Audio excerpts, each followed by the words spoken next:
Donc, il y aura des secteurs et des sociétés qui seront gagnantes. Toujours. Si vous êtes pessimiste, ça veut dire que vous allez même pas chercher parce que vous êtes pessimiste. Ah oui, les taux sont élevés, donc moi je vais dormir et je vais pas regarder les marchés. Je vais fermer les oreilles, les yeux et c'est bon. Je vais venir d'ici 10 ans. Et d'ici 10 ans, il y a quelqu'un qui est riche avec un investissement même conservateur et vous allez dire ouais, mais et c'est toujours la même chose. Hein. Et ça fait que 11 ans que j'investis. Je connais des gens qui investissent, ça fait 20 ans ou 30 ans avec des stratégies qui sont plutôt comme la mienne, chercher des sociétés de qualité qui ne sont pas endettées, etc. Et des collègues que je connais aussi au Brésil, qui sont des gérants des fonds et tout, ils disent c'est toujours comme ça. Toujours les investisseurs pensent que la prochaine crise, c'est la fin du monde. C'est normal, c'est les comportements humains.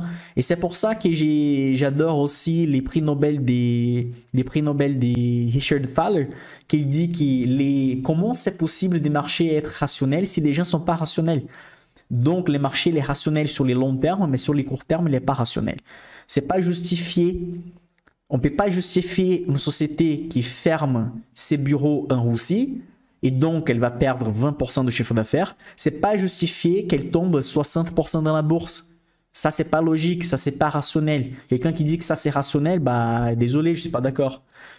William Higgins aussi, il pense que les marchés, n'est pas rationnel. Donc, je préfère être à côté de ces gens qui font de la réussite et analysent les choses sans avoir de la passion. Quand j'ai dit que je suis optimiste, c'est pas parce que je suis une personne optimiste. C'est parce que la probabilité et la mathématique disent, Michael, si tu investis à plus de 10 ans ou plus de 15 ans, c'est 99,9% sûr que tu seras gagnant. Bah, je fais confiance sur ça. Je préfère faire confiance sur la mathématique, les statistiques et les analyses qui sur l'analyste X qui dit quelque chose d'autre. Faire confiance à un analyste ou à moi-même, je préfère moi comme analyste, vous voyez.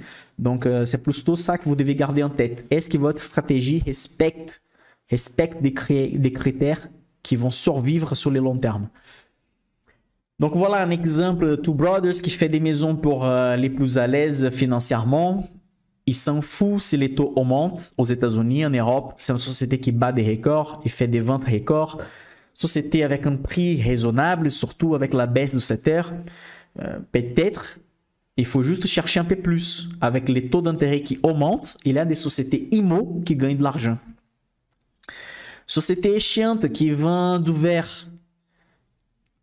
Il y a des gens qui aiment bien dire je suis actionnaire Coca, je suis actionnaire Apple. C'est cool. Moi, je préfère être actionnaire d'une société qui vend du verre et qui fait 80% des hausses sur une année. On cherche des sociétés rentables avec un potentiel et avec de la qualité et qui ne sont pas endettées.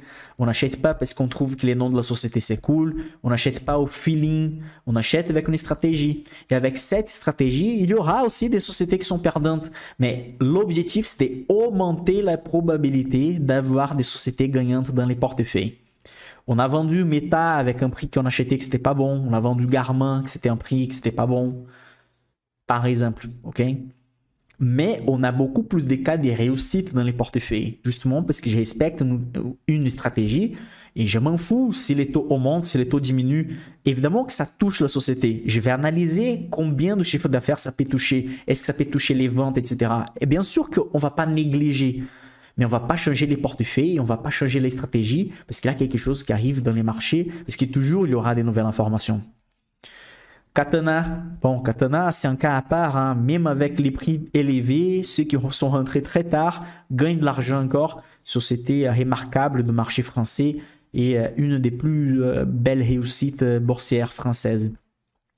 Encore Wire, société qui fait la vente des cuivres aux États-Unis, bah, même avec un marché instable, même avec les taux d'intérêt, etc., la consommation, l'utilisation des cuivres fait qu'augmenter. Société avec des bons fondamentaux, avec des résultats intéressants, mais cyclique. Il y aura des périodes qu'elle ne va pas performer bien, mais il y a des périodes qu'elle va faire x2 les chiffres d'affaires. Donc, c'est une société à jeter un œil aussi.